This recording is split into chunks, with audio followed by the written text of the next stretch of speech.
This week on StarCap, donut vendor seeks nursing degree, JUTC bus fare cut, graduates overcome obstacles, schoolboys perish in fiery crash, and in the Tell Me Pastor review, did not know my girlfriend was a stripper.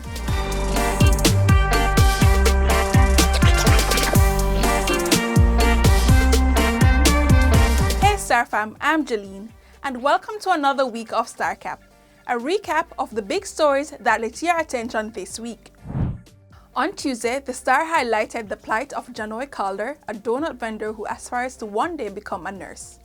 Janoi's story touched several hundred persons as it embodies determination and grit. The young vendor, who boasts 17 subjects at the CSEC level, began pursuing higher education at the University of Technology but was unable to complete because he could no longer afford to fund his education. He dropped out while in his second year. Currently, he is trying to gain admission to the University of the West Indies to pursue a Bachelor of Science in Nursing. Several persons have since reached out to offer Calder assistance, including Prime Minister Andrew Holness. Anyone willing to assist may contact him at 876-700-5429. Good luck, Janoi. A political ploy is what some persons are calling the move by the government to reduce the fares of the JUTC buses. The government announced a 30% decrease in fares to take effect on January 1, 2024 and last up to 24 months before returning to the current fees. Some commenters are suggesting the fare cut is being implemented because the local government elections are afoot and the government is trying to influence voters. They are of the view that the service of the JUTC needs to improve before a reduction of fares is even considered. Commuters claim that several times they have had to wait at least 2 hours for a bus because there are not enough units to supply the demand. The government insists that the decrease is to ease the burden on commuters because of the increase in fares that was granted to public passenger vehicle operators in October. On a somber note, the lives of two cousins, Zackeal McIntyre and Ajani Robinson, were cut short in a fiery crash in Westmoreland on Tuesday.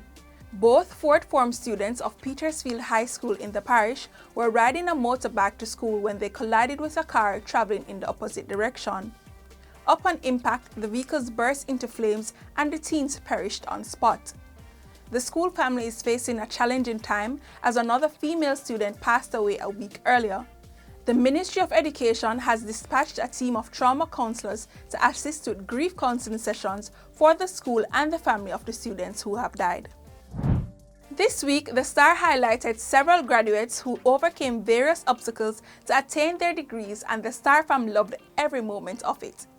26-year-old Sasha Gay Thompson, who is wheelchair-bound, earned her Bachelor of Business degree from the University of Technology. Thompson sustained spinal injuries after being kicked in her spine when she was 9 years old. Another disabled graduate is Camille Fuller, who sustained spinal injuries after being hit by a car when she was 19 years old. Fuller now holds an associate degree in business administration while currently pursuing a Bachelor of Science in the same field at the Trenchtown Polytechnic College.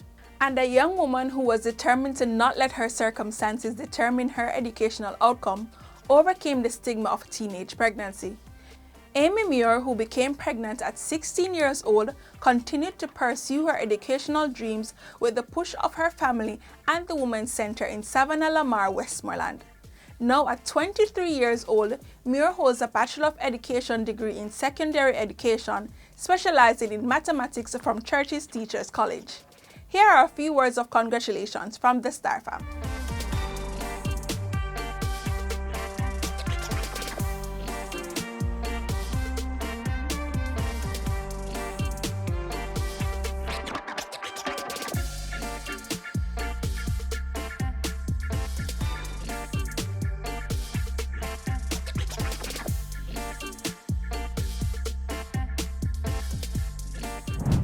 In Tell Me Pastor this week, did not know my girlfriend was a stripper. A 37-year-old man is caught between love and the fact that his girlfriend is a stripper. This man wrote into Pastor Dumas seeking advice on whether he should re-enter a relationship with his girlfriend who he did not know was a stripper and who recently started prostituting. The man, who is a security guard, stated that he took his girlfriend from a situation she no longer wanted to be in, and he has tremendously invested in her financially. He said finding out that she was carrying on a secret life hurt him to the core. After kicking the woman out of his house, she has come back and is begging him to be with her again. He says he deeply loves her, but is not sure he can be with a stripper. Pastor Dumas, in his response, made it clear that the man would be a fool if he takes the woman back into his life. And that's it for this week's Star Cap. Remember to follow us on Facebook and Instagram at the Jamaica Star, and on X, formerly Twitter, at Jamaica Star.